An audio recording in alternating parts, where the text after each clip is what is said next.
Hello అండి, welcome to మాంటీస్ మంటా kitchen.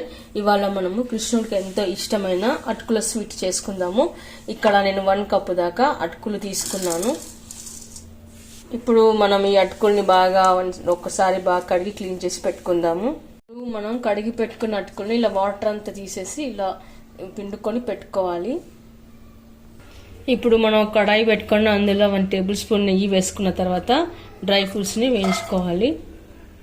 ఇలా ఒక కప్పులోకి తీసుకున్న తర్వాత అదే కడాయిలో మనం తీసి పెట్టుకున్న అటుకులు కూడా వేసుకోవాలి. ఇప్పుడు అటుకులు మంచి స్మెల్ వచ్చే వరకు కలుపుకోవాలి. ఇలా అటుకులు వేసి కలిపి పెట్టుకున్న తర్వాత మనం ఏ కప్పుతో తీసుకున్నామో అదే కప్పుతో సగంకి బెల్లం తీసుకోవాలి. ఆ తర్వాత బెల్లం నానే వరకు కొద్దిగా పాలు వేసుకోవాలి. ఇప్పుడు బెల్లం అంతా కరిగిపోయే వరకు కలుపుకొని పెట్టుకోవాలి. ఇలా అంతా కలిపి పెట్టుకున్న తర్వాత డ్రై ఫ్రూట్స్ వేసుకోవాలి. ఆ తర్వాత తురిమి పెట్టుకున్న పచ్చి కొబ్బరి వేసుకోవాలి. ఇప్పుడు ఇలాచీ పౌడర్ కూడా వేసుకోవాలి. ఇంతే అండి, చాలా సింపుల్గా ఈజీగా ఉండే అటుకుల ప్రసాదం రెడీ అయిపోయింది. ఇప్పుడు మనం సర్వింగ్ ప్లేట్లోకి పెట్టుకుందాము.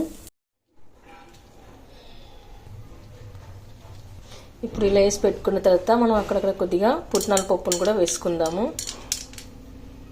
ఆ ప్రసాదాన్ని ప్లేట్లో పెట్టుకున్న తర్వాత మా ఇంట్లో ఉన్న రాధాకృష్ణ ముందు పెడుతున్నాను. నేను ఎలా అలంకరించానో చూద్దాం రండి.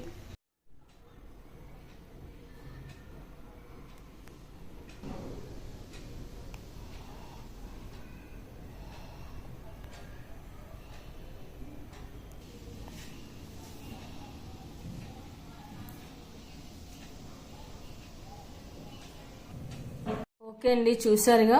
మీకు గనక ఈ వీడియో నచ్చినట్లయితే లైక్ చేయండి, షేర్ చేయండి. మరి మీకు ఎలా కుదిరిందో కామెంట్స్లో పెట్టండి. Thank you for watching.